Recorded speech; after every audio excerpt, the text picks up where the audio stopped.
Hello students, हमारा आज का टॉपिक है कंडक्टेंस ऑफ इलेक्ट्रोलाइट्स। इलेक्ट्रोलाइट्स तक आने से पहले हम कंडक्टर्स को थोड़ा सा रिकैपिचुलेट करते हैं।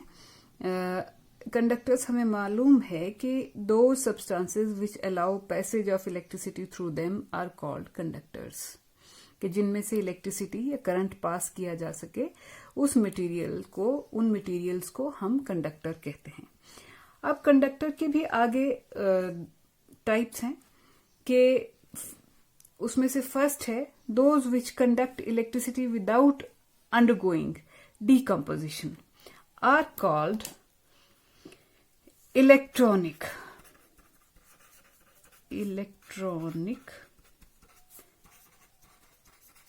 कंडक्टर्स। और उसके आपके पास एग्जांपल्स क्या क्या हैं? मेटल्स में से आप इलेक्ट्रिसिटी पास करते हैं, उनका कोई डीकम्पोजिशन नहीं होता। ग्रेफाइट और इस तरह के कुछ एक मटेरियल्स जो सिंपली इनमें जो इलेक्ट्रिसिटी कंडक्ट करते हैं without undergoing any sort of decomposition, और इनमें फ्लो ऑफ इलेक्ट्रिसिटी जो है it is due to conductance of electricity is due to flow of electrons.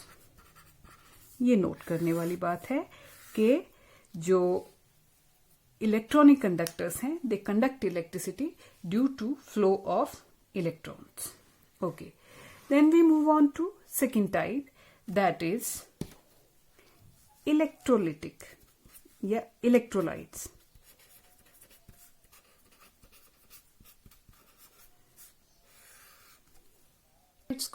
Electrolytes को हम डिफाइन करेंगे कि those which undergo decomposition on passage of current through them। And इसका example हमारे पास ये है कि जैसे वाटर है, वाटर में तो 10⁻⁷ मोल पर 10⁻⁷ मोलर कंसंट्रेशन रहती है OH नेगेटिव और H3O positive, that is hydroxyl और हाइड्रोनियम आयन की। सो इतनी लो कंसंट्रेशन पे या इस कंसंट्रेशन पे रादर वाटर की कंडक्टिविटी बहुत लो रहती है, दैट इज 3.5 × 10⁻⁵ साइमन पर मीटर। बट वाटर में ही जब आप NaCl, KCl, KNO3 ऐसा कोई सब्सटेंस डाल दें तो ये अपने आयन्स फर्निश करेंगे। Na पॉजिटिव Cl नेगेटिव जैसे इससे मिलेगा, इससे K positive Cl negative, K positive NO3 negative and so on. और फिर इन आयन्स की प्रेजेंस के कारण वाटर में जो इनका सॉल्यूशन होगा तो उसकी कंडक्टिविटी सफिशिएंटली हाई आती है। तो इन सब्सटेंसेस को हम इलेक्ट्रोलाइट बोलते हैं। जो इलेक्ट्रिसिटी अब हम यहां देख रहे हैं कि ऐसे इलेक्ट्रोलाइट्स में जो कंडक्टेंस ऑफ इलेक्ट्रिसिटी है that is due to movement of ions, जबकि इलेक्ट्रॉनिक कंडक्टर्स में that was due to flow of electrons, और यहां पे due to movement of ions. जो केटायन एनायन फर्निश करेगा इलेक्ट्रोलाइट, वो मूव करेंगे पॉजिटिव और नेगेटिव इलेक्ट्रोड की तरफ और इलेक्ट्रिसिटी कंडक्ट हो जाएगी। इलेक्ट्रोलाइट्स दो स्थितियों में इलेक्ट्रिसिटी कंडक्ट करते हैं, either in their aqueous solutions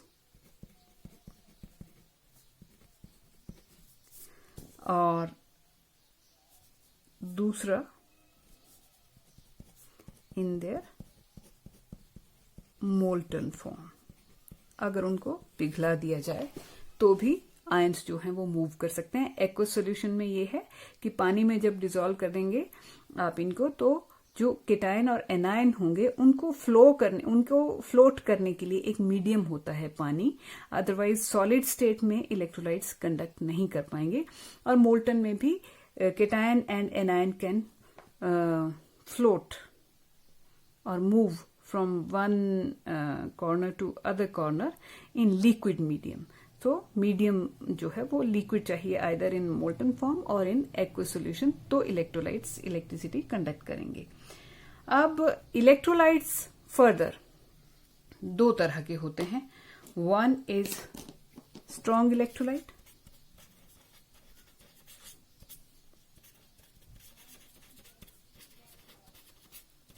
strong electrolyte जो है they dissociate almost completely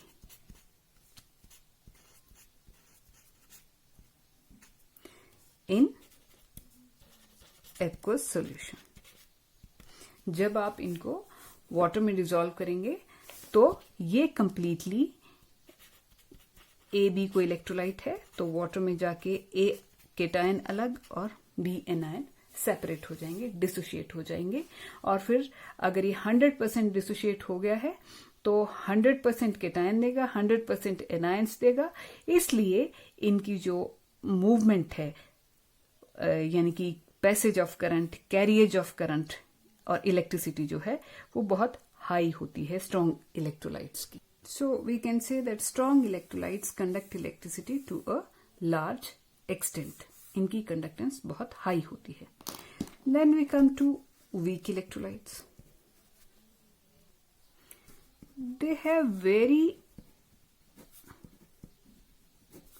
low degree of dissociation,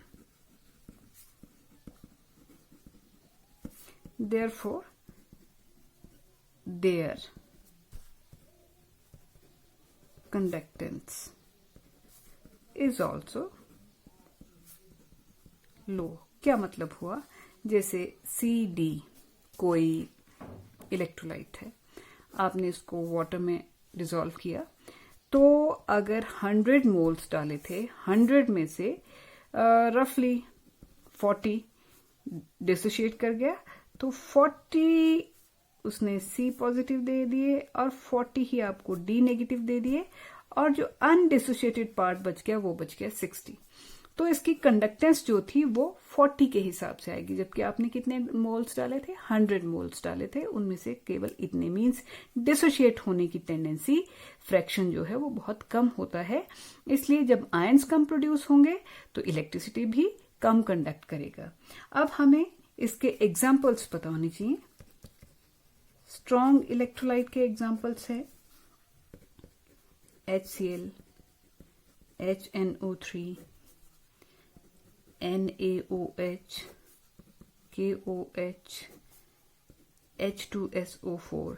ये जितने स्ट्रॉन्ग एसिड्स हैं, स्ट्रॉन्ग बेसिस हैं, ये स्ट्रॉन्ग बेसिस हुए। ये sulphuric acid is a very strong acid.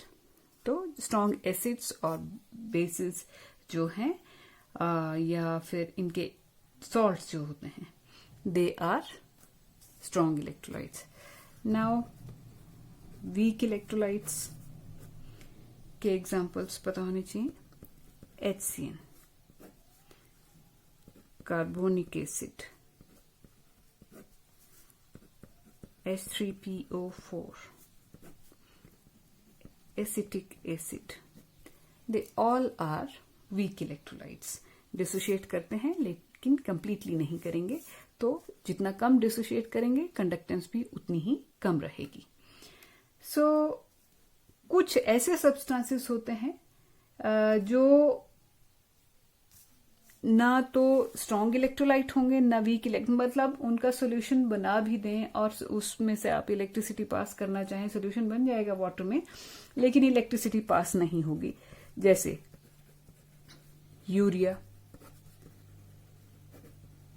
Sugar, इनका आप सॉल्यूशन बनाएं और इलेक्ट्रिसिटी पास करने की कोशिश करें तो इलेक्ट्रिसिटी पास नहीं हो पाएगी इनके सॉल्यूशन में से, तो इनको कहते हैं नॉन इलेक्ट्रोलाइट्स।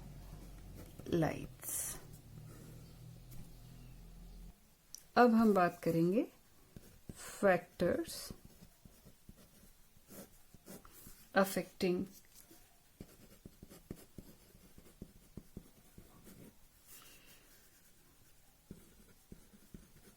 conductance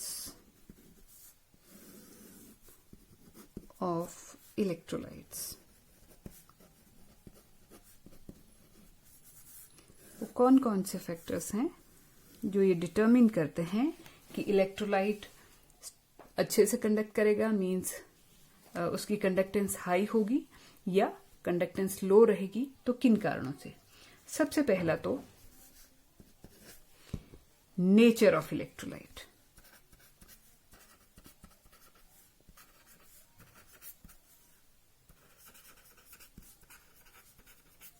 वो हम बात कर चुके कि स्ट्रॉन्ग इलेक्ट्रोलाइट डिसोशिएट होने के कारण, कंप्लीटली डिसोशिएट होने के कारण उसकी कंडक्टेंस हाई रहेगी और वीक इलेक्ट्रोलाइट की कंडक्टेंस लो रहेगी।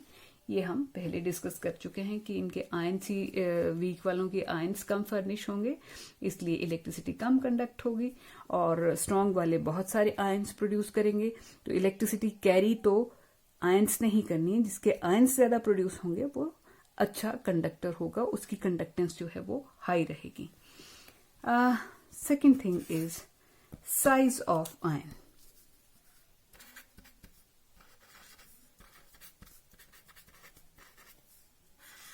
Now see, let us say there are two electrolytes, one is AB and other is CD. AB will give in solution A positive, B negative, and CD gives C positive and D negative. AB के जो ions हैं वो small size है और CD के जो ions हैं they are big sized. अब स्मॉल साइज वाला आयन जो होगा उसके साथ जैसे एक छोटी सी बॉल है, it is like a small ball, और ये गीली बॉल है, इसको आपने रेत में फेंक दिया तो छोटे बॉल के साथ कम रेत चिपकेगी, और ये जो बड़े बड़े बॉल्स हैं इनको गीला करके अगर आप रेत में फेंक देंगे, सैंड में फेंक देंगे, तो इनके साथ ज्यादा सैंड चिपक जाएगी। मैं ये बताना चाह रही थी कि जब ये आयंस सॉल्यूशन में जाएंगे तो जो सॉल्वेंट है बड़े वाले आयंस के साथ सॉल्वेंट के ज्यादा मॉलिक्यूल स्टिक करेंगे, और जब ज्यादा मॉलिक्यूल स्टिक करते हैं तो इसको कहते हैं कि इसकी सॉल्वेशन बहुत ज्यादा हो गई, इट इज हाईली सॉल्वेटेड। और जो छोटा वाला यहाँ पे केटायन होंगे, छोटे वाले केटायन या छोटे वाले एनायन होंगे, उनके साथ भी सॉल्वेंट तो स्टिक करेगा लेकिन यूजुअली कम करता है। सो इन दैट केस अगर सॉल्वेशन, यूजुअली जो स्मॉल आयंस बनते हैं उनकी सॉल्वेशन लेस होती है, उनके साथ सॉल्वेंट के मॉलिक्यूल्स कम स्टिक करेंगे, और जो बिग आयंस बनते हैं उनकी सॉल्वेशन भी ज्यादा हो जाती है। सॉल्वेशन ज्यादा होने के कारण ये वाले जो है बड़े वाले होंगे ये हैवी हो जाएंगे, और हैवी आयन चाहे वो केटायन होगा वही और या एनायन होगा, तो हैवी केटायन या हैवी आयन जो भी होगा उसको मूव करना, जैसे भारी भरकम चीज को मूव करने में दिक्कत आती है, वैसे इनकी भी मूवमेंट स्लो होगी, और मूवमेंट स्लो होने का मतलब है कंडक्टेंस लेस होगी। और ये वाले जो छोटे कैटायंस या छोटे आयंस किसी इलेक्ट्रोलाइट के बनते हैं तो उनकी सॉल्वेशन कम होगी, हैवीनेस कम होगी, वो लाइट होंगे, और जो चीज लाइट होती है वो स्विफ्ट होती है। स्विफ्ट होती है तो कंडक्टेंस ऐसे केस में हाई एक्सपेक्ट की जाती है। जो जिस इलेक्ट्रोलाइट के आयंस का साइज छोटा हो उनकी कंडक्टेंस हाई होनी चाहिए, और जिस इलेक्ट्रोलाइट के आयंस का साइज बड़ा हो उनकी कंडक्टेंस कम होनी चाहिए यूजुअली, क्योंकि वो ज्यादा सॉल्वेटेड होते हैं और ये लेस सॉल्वेटेड होते हैं। बाकी चार्ज डेंसिटी वगैरह वो अदर फैक्टर्स रहते हैं, वो केस टू केस डिपेंड करता है, बट यूजुअल ट्रेंड ये है कि smaller ions are more swift and better conductors of electricity. Next factor है नेचर ऑफ सॉल्वेंट। नेचर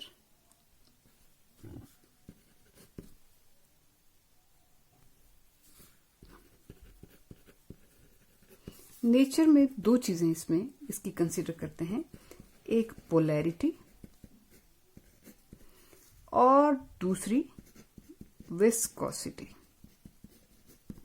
जिस सॉल्वेंट में आप इलेक्ट्रोलाइट को डिसॉल्व कर रहे हो वो अगर ज्यादा पोलर है तो वो इलेक्ट्रोलाइट की डिसोसिएशन में हेल्पफुल होगा। वो केटायंस को अलग से खींचेगा, एनायन को अलग से अट्रैक्ट करेगा और फिर इनकी डिसोसिएशन में हेल्पफुल होगा। So more polar the solvent, more is dissociation या ionisation of electrolyte, and higher will be the conductance. दूसरी बात viscosity। अब आप खुद ही इमेजिन करें कि एक तरफ आपने वाटर में इलेक्ट्रोलाइट डिसॉल्व कर रखा है, दूसरी तरफ कोई दूसरा सॉल्वेंट है जिसकी विस्कोसिटी बहुत हाई है। तो जहां पे विस्कोसिटी लो होगी, थिकनेस ऑफ सॉल्वेंट कम होगी, तो वहां पे मूवमेंट ऑफ आयंस जो है वो स्मूथ और इजी रहेगी। अगर ज्यादा विस्कस होगा सॉल्वेंट, इसका मतलब वो थिक होगा, थिक मीडियम की तरह बिहेव करेगा। अगर वो थिक मीडियम है तो मूवमेंट ऑफ आयंस जो है, आयंस को उसमें चलने फिरने में, मूव करने में दिक्कत होगी। देयरफॉर लो कंडक्टिविटी का केस बनेगा अगर viscosity of solvent is high. So मुद्दे की बात क्या है कि सॉल्वेंट ज्यादा पोलर होना चाहिए और लेस विस्कस होना चाहिए, तो जो है कंडक्टेंस हाई रहती है इलेक्ट्रोलाइट। नेक्स्ट फैक्टर है कंसंट्रेशन ऑफ सॉल्यूशन। देखिए, हाई कंसंट्रेशन ना तो स्ट्रॉन्ग इलेक्ट्रोलाइट को सूट करती है कंडक्टिविटी के हिसाब से और ना ही वीक को। अगर कंसंट्रेशन हाई रखी है तो स्ट्रॉन्ग इलेक्ट्रोलाइट में इंटर आयनिक अट्रैक्शंस ज्यादा होंगी, यानी कि ए पॉजिटिव और बी नेगेटिव अलग हो गए हैं, लेकिन कंसंट्रेशन हाई रखने के कारण ये नजदीक हैं, और नजदीक हैं तो एक दूसरे को अट्रैक्ट करते रहेंगे। जब एक दूसरे को अट्रैक्ट ही करते रहेंगे तो ये इलेक्ट्रोड्स की तरफ मूव नहीं कर पाएंगे। जैसे मान लीजिए इधर पॉजिटिव इलेक्ट्रोड है और इधर नेगेटिव इलेक्ट्रोड है। बी का काम था इलेक्ट्रोड की तरफ भागना, ए का काम भी था इधर भागना, लेकिन जब ये एक दूसरे को अट्रैक्ट ही करते रहेंगे तो ये ए भी इधर नेगेटिव इलेक्ट्रोड ले लें और इधर पॉजिटिव, तो ना तो ए नेगेटिव इलेक्ट्रोड की तरफ जा पाएगा फटाफट, ना ही बी पॉजिटिव इलेक्ट्रोड की तरफ भाग पाएगा, क्योंकि ये एक दूसरे से अभी तक पूरी तरह फ्री नहीं हुए हैं भागने दौड़ने के लिए। रही वीक इलेक्ट्रोलाइट की बात, तो वीक इलेक्ट्रोलाइट में अगर हाई कंसंट्रेशन रखे तो उसमें डिसोसिएशन या आयनाइजेशन जो है वो लेस होती है। Weak electrolyte is less ionised at high concentration. तो जब आयनाइज ही नहीं हुआ है, सेपरेट ही नहीं हो पाया आयंस में, तो फिर जब तक केटायन और एनायन सेपरेट नहीं होंगे तब तक भी इलेक्ट्रिसिटी कंडक्ट जो है वो लो होगी, लेस होगी या नहीं होगी। अगर बहुत ही कम आयनाइजेशन हुई है, means concentration of the solution should be low if we expect high conductivity. Then is temperature. देखिए इलेक्ट्रोलाइटिक कंडक्टर्स की जहां तक बात है तो conductivity rises with rise in temperature. Why? Because kinetic energy of ions increases with increase in temperature. So इसलिए conductivity increase करेगी अगर आप टेम्परेचर इंक्रीज करेंगे, लेकिन ये केवल इलेक्ट्रोलिटिक कंडक्टर्स की बात कर रही हूं मैं।